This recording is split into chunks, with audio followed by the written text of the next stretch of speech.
Good morning. देखिए बेटा, एक बार फिर से हम अपना सर्विस केमिस्ट्री का नया टॉपिक लेकर के आए हैं। लास्ट टॉपिक में देखिए हमने कैटालिसिस को क्लियर किया था कि उत्प्रेरण क्या होता है, और उत्प्रेरक वर्धक एंड उत्प्रेरक विष के बारे में पॉइंट क्लियर किया था। आपको बताया था कि किस प्रकार से उत्प्रेरक काम करते हैं, किस प्रकार से थ्रेशोल्ड एनर्जी को कम करके, एक्टिवेशन एनर्जी को कम करके रिएक्शन को कम और जल्दी से समाप्त करता है उत्प्रेरक। वो हमने देखा हो, शायद आपको वो कॉन्सेप्ट क्लियर हो गया होगा, आपने रीड किया। अब हमारे पास आता है बेटा, जो कैटालिसिस यानी उत्प्रेरण होता है, ये दो प्रकार का होता है। एक होता है होमोजीनियस, दूसरा होता है हेट्रोजीनियस। होमोजीनियस का मतलब होता है समांगी उत्प्रेरण, जैसे होमोजीनियस मिक्सचर होता है ऐसे समांगी उत्प्रेरण। हेट्रोजीनियस का मतलब विषमांगी उत्प्रेरण। देखिए बेटा, पहला पॉइंट हमारे पास है होमोजीनियस किसको कहते हैं, समझने की कोशिश करते हैं। होमोजीनियस समांगी, जैसे आपने मिश्रण पढ़ा था ना, एक जैसी परावस्थाएं होती हैं जिस मिक्सचर की, उसको हम समांगी मिश्रण या समांगी विलयन कहते हैं। देखिए बेटा, उसी प्रकार से देखिए, जब अभिकारक व उत्प्रेरक रिएक्टेंट एंड कैटलिस्ट समान परावस्थाओं में हो तो प्रक्रम समांगी उत्प्रेरण कहलाता है। बहुत सिंपल है, अच्छे से आप ये सिंपल डेफिनेशन है, पूछी जाती है कि क्या है सिंपल डेफिनेशन इसकी। उत्प्रेरक और अभिकारक रिएक्टेंट एंड कैटलिस्ट जो आपने इस्तेमाल किया, जब दोनों की अवस्थाएं समान हो, परावस्था मतलब सॉलिड है तो सॉलिड ही हो, सॉलिड गैस एंड लिक्विड से मतलब है। स्टेट का मतलब क्या होता है, सॉलिड लिक्विड एंड गैस से। तो कहने का मतलब है जब अभिकारक और उत्प्रेरक समान परावस्थाओं में हो। देखिए एक उदाहरण लेते हैं SO2 का। सल्फर डाइऑक्साइड गैसीय फेज में है, ऑक्सीजन से अभिक्रिया करती है किस फेज में, गैसीय फेज में, और क्या बनाती है, सल्फर ट्राइऑक्साइड क्या बनाती है, वो भी क्या है, गैसीय फेज में। लेकिन बहुत इंपॉर्टेंट चीज देखिए, प्रोडक्ट से मतलब नहीं है, मेन है ये। देखिए आप NO जो आपने कैटलिस्ट यूज किया वो भी किस फॉर्म में है, गैसीय फॉर्म में। यानी पहला रिएक्टेंट भी गैसीय फॉर्म में, दूसरा रिएक्टेंट भी गैसीय फॉर्म में, और उत्प्रेरक भी क्या है, गैसीय फॉर्म में। तो उत्प्रेरक और अभिकारक दोनों की अवस्थाएं कैसी हो गई, समान हो गई, इसलिए ये क्या कहलाया, समांगी उत्प्रेरण कहलाया, होमोजीनियस। बस आपने यही ध्यान रखना है कि रिएक्टेंट एंड कैटलिस्ट एक ही जैसी, अगर सॉलिड होंगे तो तीनों सॉलिड होंगे, अगर लिक्विड होंगे तो तीनों लिक्विड फॉर्म में होंगे, तो वो क्या कहलाएगा, वहां समांगी उत्प्रेरण कहलाएगा। देखिए बेटा, दूसरा आता है हेट्रोजीनियस यानी विषमांगी क्या कहलाता है, जब अभिकारक, ठीक इसका उल्टा, जब अभिकारक और उत्प्रेरक भिन्न भिन्न परावस्थाओं में हो, यानी या तो सॉलिड में हो और गैस में हो एक, या एक गैस और दूसरा सॉलिड हो, या एक लिक्विड और दूसरा गैस हो, भिन्न भिन्न परावस्थाओं में हो, तो इस प्रकार के उत्प्रेरण को हम हेट्रोजीनियस उत्प्रेरण कहते हैं, कैटलिस्ट हो, हेट्रोजीनियस कैटलिस्ट कहते हैं। देखिए बेटा, इसमें हैबर प्रक्रम का फिर से एक उदाहरण मैं आपको ले रहा हूं, जो हमको अक्सर याद भी रखना बहुत इंपॉर्टेंट है। N2+3H2, नाइट्रोजन और हाइड्रोजन आपस में है किस फॉर्म में, नाइट्रोजन भी गैस, हाइड्रोजन भी गैस, लेकिन उत्प्रेरक क्या इस्तेमाल किया हमने, आयरन। मैंने आपको समझाया अभी पीछे उत्प्रेरण में, मैंने आपको समझाया किस प्रकार से आयरन काम करता है वर्धक के रूप में। तो देखिए आयरन, वर्धक वाली इक्वेशन दी थी मैंने हैबर की। देखिए आयरन किस फॉर्म में होता है, सॉलिड, लोहा है सॉलिड, सॉलिड के सरफेस पे ये दोनों इकट्ठा होकर क्या बनाते हैं, NH3 प्रोडक्ट। अब देखिए इनकी फेज अलग होगी, कैसे, ये दोनों रिएक्टेंट तो किस में थे, गैस में, लेकिन आपका जो उत्प्रेरक था वो किस में आ गया, सॉलिड में आ गया। भिन्न भिन्न परावस्थाओं में होते हैं सॉलिड में, इसलिए ये क्या हो गया, विषमांगी हो गया। एक और उदाहरण लीजिए, सल्फर डाइऑक्साइड गैसीय फॉर्म में प्लेटिनम पे एकत्रित होती है, प्लेटिनम सॉलिड है, और क्या बनाता है, सल्फर ट्राइऑक्साइड में ऑक्सीडेशन हो जाता है इसका। तो आप देखिए प्लेटिनम फिर से सॉलिड है, ये गैस है, ये सॉलिड है, और ये गैस सॉलिड यानी भिन्न भिन्न परावस्थाएं, इसलिए ये क्या कहलाया हमारा, हेट्रोजीनियस कहलाया। क्या विषमांगी उत्प्रेरण कहलाए। तो अक्सर आपसे क्वेश्चन में आता है कि उत्प्रेरण किसे कहते हैं, समांगी और विषमांगी उत्प्रेरण को एक्सप्लेन करिए, उसकी व्याख्या कीजिए, उदाहरण सहित उसको समझाइए। तो आप इसको, बहुत सिंपल ट्रिक है, उत्प्रेरण को देखना है और रिएक्टेंट को देखना है, उत्प्रेरक को देखना है और रिएक्टेंट को देखना है। क्या उनकी फेज एक जैसी, phase mean solid liquid and gas, phase mean क्या होगी, सॉलिड लिक्विड, या गैसी गैस में, या लिक्विड लिक्विड में, या सॉलिड सॉलिड में, या सॉलिड गैस में, या सॉलिड लिक्विड में, या गैस लिक्विड में। तो इस प्रकार से हम होमोजीनियस और हेट्रोजीनियस को क्लियर करते हैं। अब हमारा नेक्स्ट टॉपिक है absorption theory of heterogeneous catalysis, यानी जो विषमांगी उत्प्रेरण है उसका जो अधिशोषण सिद्धांत है वो क्या कहता है। देखिए बेटा, अभी हमने इससे पहला टॉपिक क्लियर किया था जिसमें हमने जाना कि जो कैटालिसिस होते हैं, यानी जो उत्प्रेरण होता है वो दो प्रकार का होता है, समांगी और विषमांगी। आपने ये जान लिया कि समांगी उत्प्रेरण मतलब समान परावस्थाओं में होंगी, चाहे वो रिएक्टेंट हो या कैटलिस्ट हो, और विषमांगी का मतलब आपने जाना कि विषमांगी उत्प्रेरक में जो परावस्थाएं होंगी वो भिन्न भिन्न होंगी। यानी हमने देखा था कि हमने हैबर मेथड के द्वारा एक एग्जांपल लिया था कि N2+3H2 दोनों गैस में थी, और हमने उसमें उत्प्रेरक के रूप में क्या प्रयोग किया था, आयरन का प्रयोग किया था। आयरन सॉलिड फॉर्म में था, आयरन के पृष्ठ पर हाइड्रोजन और नाइट्रोजन एब्जॉर्ब होती है और उसके बाद क्या बनता है, अमोनिया बनती है। तो वो था। लेकिन अब आता है कि ये जो हेटेरोजीनियस कैटालाइसिस है, इसका जो अधिशोषण सिद्धांत है वो किन किन बातों पे काम करता है, आखिर इसकी मैकेनिज्म क्या होती है। देखिए बेटे, इसमें पॉइंट नंबर 1 है हमारे पास, उत्प्रेरक की सतह पर अभिकारकों का विसरण। सबसे पहला पॉइंट क्या होता है कि माना हम हेटेरोजीनियस जो उत्प्रेरण होता है, आपको पता है कि हम कैटलिस्ट लेंगे, कैटलिस्ट हमारा कोई सॉलिड होगा, और आपने देखा कि कोई भी अभिकारक हो, ठीक है, या अभिक्रियक हो जो रिएक्ट करता है, वो क्या होता है कि चाहे वो गैसीय प्रावस्था में हो या विलयन की प्रावस्था में हो, ठोस की पृष्ठ पर वो अधिशोषित हो जाता है। चाहे वो गैसीय प्रावस्था में हो या विलयन में हो, विलयन के फॉर्म में हो, वो सारे के सारे क्या होते हैं, जो सॉलिड होता है उसकी जो सरफेस होती है उस पर एडजॉर्ब हो जाते हैं, यानी अधिशोषित हो जाते हैं। और ऐसा करने से जो हमारा सॉलिड होता है, माना फॉर एग्जांपल मैं आयरन ही ले रहा हूँ, ये आयरन एक सॉलिड है जिसमें नाइट्रोजन गैस और हाइड्रोजन का हम बात कर रहे थे हाइपर का। जब ऐसा होता है, वो अधिशोषित होते हैं, तो यहाँ पर सांद्रता बढ़ जाती है।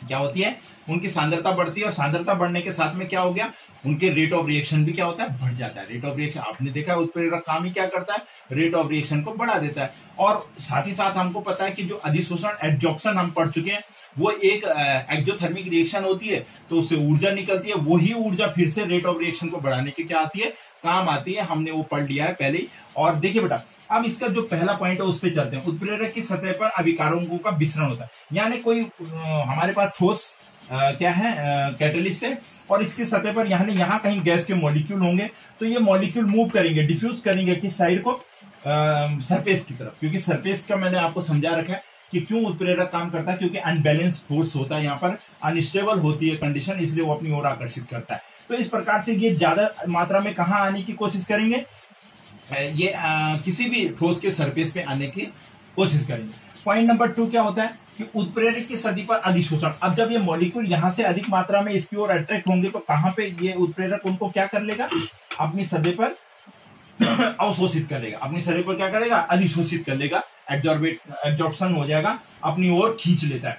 अब आपने देखा, हमने इसकी एक्टिविटी देख ली आयरन की, तो अधिशोषित यानी अपने पृष्ठ पर इनको चिपका लेगा, ये इसके पृष्ठ पर आकर के अधिशोषित हो जाएंगे, यानी चिपक जाएंगे।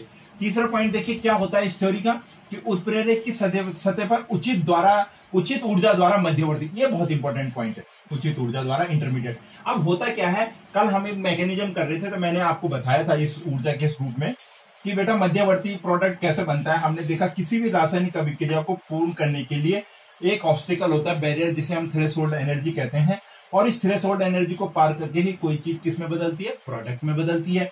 ये मैं फिर से आपको बता रहा हूं उचित ऊर्जा का मतलब क्या है। अब क्या हुआ कि कल आपने देखा कि हमने देखा, माना हमारे पास यहाँ पे N2 और प्लस H2 का 3H2 का ही हम उदाहरण ले लें, ये दो रिएक्टेंट है, इनको यहाँ पर क्या करना है, प्रोडक्ट में कन्वर्ट होना है अमोनिया की। इनकी कुछ एनर्जी होगी, ये हम कल बात कर रहे थे। अब इनकी जो एनर्जी है वो इस लेवल पे है, इनको इस बैरियर को पार करना है, तब जाकर के किस में कन्वर्ट होंगे, अमोनिया में कन्वर्ट होंगे। इसके लिए हमें इनको बाहर से क्या देनी पड़ेगी, ऊर्जा देनी पड़ेगी। माना हमने इनको ऊर्जा दी, तो इन्होंने ऊर्जा ली और ये किस में कन्वर्ट हो गए, प्रोडक्ट में कन्वर्ट हो गए। अब ऐसे करने में इनको बहुत अधिक मात्रा में हमको क्या देना पड़ा, ऊर्जा। मैं कल एथीन का आपको उदाहरण दे रहा था कि एथीन निकिल के पृष्ठ पर किस प्रकार से एथीन, आपको याद आ जाएगा थोड़ा, कि निकिल के पृष्ठ पर किस तरीके से CH2 double bond CH2 and plus H2 का क्या हो रहा था, रिएक्शन हो रही थी, एब्जॉर्प्शन हो रहा था निकिल के सरफेस। तो बहुत अधिक मात्रा में ऊर्जा देनी पड़ेगी। लेकिन जैसे ही हमने निकिल को प्रवेश कराया एज ए कैटेलिस्ट अभिक्रिया में, तो क्या हुआ, ये निकिल के आते ही ये अभिक्रिया कम ऊर्जा में हो गई। तो कौन सी ऊर्जा, वो ये वाली एनर्जी। उचित ऊर्जा का मतलब उत्प्रेरक के बाद जो उसकी थ्रेशोल्ड एनर्जी थी वो कम हो गई। थ्रेशोल्ड एनर्जी कम होने के साथ ही साथ उसकी एक्टिवेशन एनर्जी का मान भी कम हो गया। ये कम एक्टिवेशन एनर्जी ही उचित ऊर्जा है, जिसपे उत्प्रेरक इस अभिक्रिया को क्या करा लेता है, पूर्ण करा लेता है। क्या बनाता है, मध्यवर्ती। मध्यवर्ती का मतलब क्या होता है, इंटरमीडिएट प्रोडक्ट का मतलब क्या है कि वो उस पर्टिकुलर सॉलिड के सरफेस पे आकर के क्या हो गए, चिपक गए हैं, मिल गए हैं, मिल करके उन्होंने क्या बना लिया, सरफेस पे ही प्रोडक्ट का निर्माण कर लिया। कल हमने एथीन की रिएक्शन में देखी कि यहाँ पे ही इसने CH3 बना दिया। यहां तक पॉइंट क्लियर हो गया, मध्यवर्ती बनता। अभी मैं आपको इसकी मैकेनिज्म कराऊं। देन आफ्टर क्या होता है कि सरफेस उत्प्रेरक की सतह से उत्पादों का विशोषण मतलब डिजॉर्प्शन मतलब एडजॉर्प्शन का मतलब तो हुआ सरफेस पे आकर के चिपकना, और डिजॉर्प्शन का मतलब हुआ सरफेस से हटना। तो हमने क्या देखा था उत्प्रेरक के केस में कि उत्प्रेरक रासायनिक अभिक्रिया में भाग तो लेता है, रासायनिक अभिक्रिया की दर को बढ़ाता है, लेकिन उसमें भाग नहीं लेता। सॉरी, रासायनिक अभिक्रिया की दर को क्या करता है, बढ़ा देता, लेकिन उसमें संगठनात्मक रूप में या रासायनिक रूप से भाग नहीं लेता।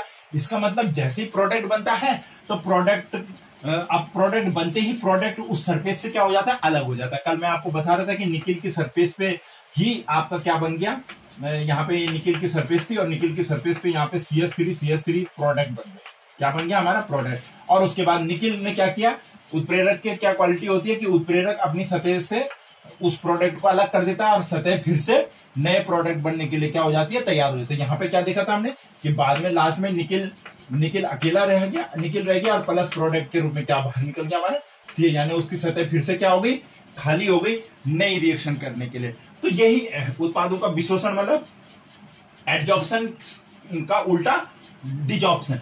एडजॉर्प्शन मतलब वो उत्पाद वहां चिपके हुए थे, उसकी सतह पे बन गए, अब वो उत्पाद वहां से निकल जाएंगे तो सतह क्या हो जाएगी, खाली हो जाएगी और नए प्रोडक्ट को बनाने के लिए फिर से वो सतह का हम क्या करेंगे, इस्तेमाल करेंगे। इसको हम क्या कहते हैं, डिजॉर्प्शन कहते हैं। तो ये है बेटा 4 पॉइंट। अब मैं आपको ये जो 4 पॉइंट यहाँ पे हैं इसकी मैकेनिज्म से समझाता हूं कि किस प्रकार से एक हेट्रोजीनियस जो हमारा कैटालाइसिस होता है वो अभिक्रिया करता है और उसके बाद उसकी मैकेनिज्म में किस प्रकार से कोई प्रोडक्ट बनता है। देखिए बेटा, यहां पर हमारे पास एक स्ट्रक्चर लेते हैं, हम एक सरफेस बनाते हैं हम किसकी, कैटालिस्ट। ये उत्प्रेरक की हमारी क्या है, एक सरफेस है, माना ये इस रूप में हमारे पास क्या उत्प्रेरक की एक सरफेस है। ये तो है हमारे पास surface of catalyst, catalyst surface, catalyst surface यानी कैटालिस्ट की सरफेस है। अब होता क्या है, हमारे पास फॉर टाइम बिंग माना हम मान ले कि हमारे पास कोई रिएक्टेंट है, इस सरफेस में आने के लिए क्या है, ए और बी कोई 2 रिएक्टेंट है, ए प्लस बी क्या है हमारे पास 2 रिएक्टेंट है यहाँ पे। अब होगा क्या, ये जो रिएक्टेंट है यानी रिएक्टिंग मॉलिक्यूल है हमारे पास, क्रियाकारी रिएक्टिंग मॉलिक्यूल,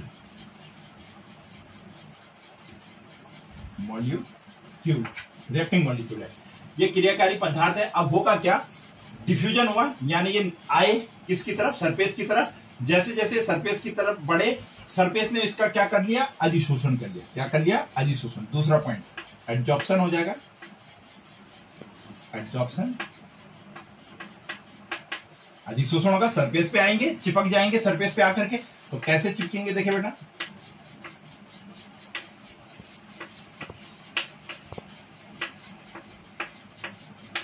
ये थी सरफेस, इस सरफेस पे आके ए यहां लग गया और बी यहां लग गया, इनका क्या हो गया, यहां पे एडजॉर्प्शन हो गया। क्या हो गया इनका, यहाँ पे मॉलिक्यूल आपस में सरफेस पे आके चिपक गए, यानी रिएक्टिव मॉलिक्यूल आकर के कहां लग गए, उत्प्रेरक की सरफेस पे लग गए। अब क्या होगा बेटा, उत्प्रेरक की सरफेस पे लगे तो अब लगने के जैसे ये उत्प्रेरक ने इनको अपनी सरफेस पे खींचा तो वो एनर्जी लेवल कम हो गया, वो एनर्जी थ्रेशोल्ड एनर्जी लेवल कम हो गया, एक्टिवेशन एनर्जी की वैल्यू भी कम हो गई।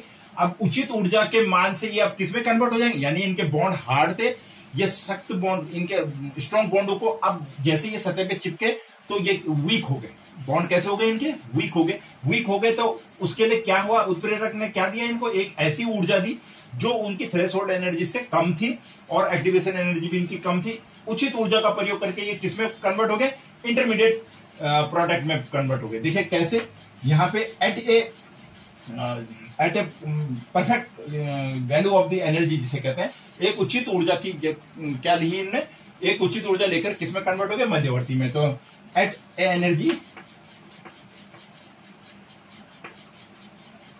एनर्जी पे उचित ऊर्जा, यानी वही उचित ऊर्जा जिसने उसकी एक्टिवेशन एनर्जी को कम कर दिया। तो क्या बनाया इन्होंने, इंटरमीडिएट प्रोडक्ट बन गए। देखिए इंटरमीडिएट प्रोडक्ट कैसे फॉर्म होगा, इनकी सरफेस पे अब ये ए यहां था, बी यहां था, अब ये प्रोडक्ट के रूप में जुड़ गए, यानी इनके आपस में भी क्या हो गई है, बॉन्डिंग, आपस में भी क्या हो गई है, ए और बी आपस में मिल गए। पहले ए अलग था, बी अलग था, अब ये इसकी सरफेस पे आकर के उचित ऊर्जा का प्रयोग करके, जो थ्रेशोल्ड एनर्जी मैंने बोला, एक्टिवेशन जो एनर्जी मैंने आपको बताया, यही काम करता है उत्प्रेरक, और उसको अपनी सरफेस में मिला करके इनने क्या बना लिया, एक इंटरमीडिएट प्रोडक्ट बना लिया। क्या बना लिया, इंटरमीडिएट प्रोडक्ट, इंटरमीडिएट मध्यवर्ती बन गया मतलब। अब देखिए इंटरमीडिएट प्रोडक्ट यहां बना, इसके बाद क्या होगा, देखिए अगला स्टेप क्या है हमारे पास, लास्ट स्टेप है डिजॉर्प्शन। लास्ट स्टेप क्या, यानी इनकी सतह से बना हुआ प्रोडक्ट अब क्या होगा, अलग हो जाएगा। एडजॉर्प्शन से क्या हो जाएगा, इनका डिजॉर्प्शन हो जाएगा। तो क्या लिखेंगे यहाँ पे हम, डिजॉर्प्शन। डिजॉर्प्शन। अब डिजॉर्प्शन में क्या हुआ, अब डिजॉर्प्शन में क्या हुआ मतलब कि जो कैटेलिस्ट की सरफेस थी वो फिर से क्या हो जाएगी, खाली हो जाएगी। कैटेलिस्ट की सरफेस फिर से क्या हो जाएगी आपकी, खाली हो जाएगी। ये सरफेस खाली हो गई और प्रोडक्ट के रूप में क्या मिल गया आपको, ए बी बॉन्ड। ये क्या बना आपको, प्रोडक्ट। सरफेस एक बार फिर से विशोषण के बाद कैटेलिस्ट की सरफेस फिर से अगली अभिक्रिया के लिए क्या हो गई, उपलब्ध हो गई, यानी खाली हो गई। देखिए बेटा एक बार फिर से मैं आपको समझा रहा हूं, ये है adsorption theory of heterogeneous catalyst. Catalyst जो विषमांगी उत्प्रेरण होता है उसका जो ये अधिशोषण थ्योरी होती है, सिद्धांत होता है, वो इन 4 बातों पे काम करता है। पहला है अभिकारकों का डिफ्यूजन, यानी जो अभिकारक थे सरफेस पे आए उत्प्रेरक की सरफेस की ओर, इनका दबाव बढ़ा, ये उत्प्रेरक की सरफेस की तरफ आए और देन आफ्टर उनका सरफेस पे आते ही उनका क्या हो गया, अधिशोषण हो गया। अधिशोषण यानी अपनी सरफेस पे वो उत्प्रेरक की सरफेस से चिपक गए। जैसे उत्प्रेरक ने अपनी सरफेस पे इनको चिपकाया यानी उनका एडजॉर्प्शन हुआ, तो आप जानते हैं कि उत्प्रेरक क्या करता है, अभिक्रिया की दर को बढ़ा देता है। यानी जो अभिक्रिया थ्रेशोल्ड एनर्जी का जो बैरियर पहले बड़ा था वो अब उसको क्या कर देता है, कम कर देता है। एक्टिवेशन एनर्जी जो बिना उत्प्रेरक के बहुत ज्यादा लग रही थी उसकी भी वैल्यू को क्या कर देता है, कम कर देता है। यानी उसके समय भी बचता है और ऊर्जा भी बचती है। तो एक उचित ऊर्जा के द्वारा यहाँ पे क्या बना, इंटरमीडिएट बन गया, यानी मध्यवर्ती उत्पाद जिसको हम कहते हैं वो बन गया। मध्यवर्ती उत्पाद मतलब कि सरफेस पे ही आपका प्रोडक्ट अभी क्या है, बना हुआ है। जैसे मैं आपको बता रहा था ना कि निकिल की सरफेस पे ही यहाँ पे हमारा क्या बन गया, CH3 यानी एथेन बन गया, उस वाली अभिक्रिया में, एथेन वाली में। तो ये वही प्रोसेस है, ए बी को आप समझ लीजिए, ये इस पे बन गया प्रोडक्ट। अब क्या होता है, जब प्रोडक्ट बन गया तो अब डिजॉर्प्शन हो गया, यानी हम जानते हैं कि उत्प्रेरक अभिक्रिया से वैसे का वैसे ही बाहर निकल जाता है, यानी रासायनिक अभिक्रिया में शामिल नहीं होता है। तो यानी उत्प्रेरक अलग होगा, तो उत्प्रेरक की सतह देखिए कैसे खाली हो गई और उत्प्रेरक की सतह से प्रोडक्ट आपका क्या हो गया, अलग हो गया। इस प्रकार से सतह फिर से हमको नई अभिक्रिया करने के लिए उपलब्ध हो जाती है। ये है बेटा हेट्रोजीनियस कैटालिसिस का एडजॉर्प्शन थ्योरी की एनालिसिस मैकेनिज्म। बहुत इंपॉर्टेंट है, आप इसको समझिए, 1-2 बार इस वीडियो को देखिए, रिवाइंड करिए, आपकी समझ में बहुत अच्छे से आ जाएगा कि किस प्रकार से ये हेट्रोजीनियस कैटालिस्ट काम करता है। और बेटा हमारा यहाँ पर कैटालिस्ट का ये पोर्शन लगभग पूर्ण हो रहा है। और इसमें एक चीज है बेटा, इसकी जो कैरेक्टरिस्टिक होती है ये कैटालिसिस की, वो थोड़ा सा मैं आपको अभी इसके बाद बताऊंगा। फिलहाल आप देखिए, इसका स्क्रीनशॉट ले लीजिए। नाउ बेटा नेक्स्ट टॉपिक है important features of the solid catalyst. Solid जो कैटालिस्ट होता है, ठोस उत्प्रेरक के कुछ महत्वपूर्ण विशेषताएं क्या होती हैं, देखिए उसमें नंबर 1 पॉइंट आता है हमारे पे एक्टिविटी। एक्टिविटी मतलब होता है इसकी सक्रियता, कि जो सॉलिड कैटालिस्ट होता है उसकी सक्रियता कैसे होती है। देखिए बेटा, number of time a rate of reaction get change, number of time a rate of reaction get change is called activity. यानी कोई भी उत्प्रेरक कितने गुना किसी भी अभिक्रिया के रेट को बढ़ा देता है वो उसकी एक्टिविटी कहलाती है। वो क्या कहलाती है, उसकी एक्टिविटी। तो प्रत्येक उत्प्रेरक की अपनी अपनी एक्टिविटी होती है। फॉर टाइम बिंग यहाँ पे हमारे पास एथाइन है। एथाइन को जब हम निकिल और H2 का उस पर निकिल उत्प्रेरक की उपस्थिति में H2 का कॉम्बिनेशन कराते हैं तो क्या मिलता है हमको मिलता है एथेन। लेकिन वही एथाइन अगर PD/BSO4 उत्प्रेरक की उपस्थिति में काम करे तो क्या मिलता है हमको, एथीन मिलता है। क्या मिलता है, एथीन। ये इसके डिपेंड करता है कि कोई जो हमारा कैटालिटिक उत्प्रेरक है वो किसी प्रोडक्ट, एक ही प्रोडक्ट पे अलग अलग उत्प्रेरकों का आप देखिए रिएक्टिविटी अलग अलग होगी, यानी एक्टिविटी अलग अलग होगी। देखिए उसके बाद आता है हमारे पास सेलेक्टिविटी। दूसरा पॉइंट है सेलेक्ट, यानी चयनात्मकता। चयनात्मकता मतलब है कि different catalyst make different products. अलग अलग उत्प्रेरक अलग अलग प्रोडक्ट बनाते हैं, किसके लिए, फॉर सेम रिएक्शन। यानी एक ही रिएक्शन में अगर हम अलग अलग कैटालिस्टों का प्रयोग करेंगे तो अलग अलग प्रोडक्ट बनेंगे। फॉर एग्जांपल यहाँ पे देखिए मैंने H2 और CO दो हमारे पास मॉलिक्यूल्स हैं, ये इनकी रिएक्शन अलग अलग कैटालिस्ट पे अलग अलग प्रोडक्ट देती है। देखिए बेटा एग्जांपल के रूप में समझिए, number 1 CO plus 3H2 nickel उत्प्रेरक की उपस्थिति में मीथेन और H2O में प्रोडक्ट में बनता है। देखिए आप be concentrate on it. CO और 3H2 ही था, कार्बन मोनो है और हाइड्रोजन है। निकिल उत्प्रेरक की उपस्थिति में मीथेन देता है और पानी वाटर मॉलिक्यूल। सेम दूसरी कंडीशन में देखिए फिर से कार्बन मोनो ऑक्साइड है और H2A है हमारे पास, लेकिन अब की बार हमने उत्प्रेरक लिया कॉपर, साथ में क्या लिया जिंक ऑक्साइड। अब की बार क्या बनाया उसने मैथिल एल्कोहल, मेथेनॉल। तीसरी कंडीशन देखिए वही COH2 है, अब की बार हमने उत्प्रेरक के रूप में लिया कॉपर और कॉपर के साथ में केवल COH2 ने क्या बनाया फॉर्मेल्डिहाइड HCHO फॉर्मेल। इसको बोलते हैं सेलेक्टिविटी, यानी एक ही रिएक्शन के लिए जब हमने अलग अलग प्रोडक्टों को यूज किया, अलग अलग उत्प्रेरकों का इस्तेमाल किया, तो अलग अलग उत्प्रेरक के इस्तेमाल पे एक ही टाइप का प्रोडक्ट, एक ही टाइप की रिएक्शन या एक ही टाइप के रिएक्टेंट अलग अलग प्रोडक्ट देते हैं। एक ही टाइप के रिएक्टेंट क्या देते हैं अलग अलग प्रोडक्ट देते हैं, इसको कहते हैं सेलेक्टिविटी। तो बेटा ये था हमारे पास important feature of solid catalyst. यहां पर हमारा उत्प्रेरण का जो टॉपिक्स था वो कंप्लीट हो गया है। उसमें आपने पढ़ा उत्प्रेरण किसे कहते हैं, आपको पता चला उत्प्रेरण की मैकेनिज्म के बारे में, आपको पता चला कि उत्प्रेरण किस प्रकार से कार्य करते हैं, मैंने आपको क्लियर कराया। साथ ही साथ मैंने आपको बताया ये दो प्रकार के होते हैं, होमोजीनियस हेट्रोजीनियस। और अभी मैंने आपको बताया कि हेट्रोजीनियस जो होता है उसकी जो एडजॉर्प्शन थ्योरी होती है वो किस प्रकार से काम करती है। और देन आफ्टर आपने लास्ट में पढ़ा कि जो सॉलिड कैटलिस्ट होते हैं क्या उनके भी कोई स्पेसिफिक फीचर्स होते हैं, तो उसमें आपने देखा एक्टिविटी एंड सेलेक्टिविटी दो फीचर्स होते हैं। आपके पास एक नंबर में आता है कि किसी ठोस उत्प्रेरक की विशेषता क्या होती है, तो आपने लिखना ठोस उत्प्रेरक की विशेषता उसकी एक्टिविटी और उसकी सेलेक्टिविटी होती है। एक एक लाइन की इसकी डेफिनेशन है और एक एक एग्जाम्पल आप इसके देंगे। ये बहुत इंपॉर्टेंट आपका टॉपिक्स बोर्ड से रिलेटेड था, पूरा हुआ। इसे ढंग से देखिए, रीड आउट करिए, वीडियो रिवाइंड करके देखिए, नोट्स नोट करिए अपने स्क्रीनशॉट लेकर के। और बेटा कमेंट्स बॉक्स में जरूर लिखिएगा यदि आपको इससे रिलेटेड कोई क्वेश्चन आपके दिमाग में आता है या कोई पॉइंट आपकी समझ में नहीं आया, तो मैं जरूर आपके कमेंट बॉक्स में लिखे हुए इस प्रॉब्लम को सॉर्ट आउट करने की कोशिश करूंगा नेक्स्ट वीडियो में। आप लगातार इन वीडियो के टच में रहिए, मैं लगातार आपके लिए इन चैप्टरों की वीडियो बना रहा हूं और आपके लिए वीडियो। Thank you.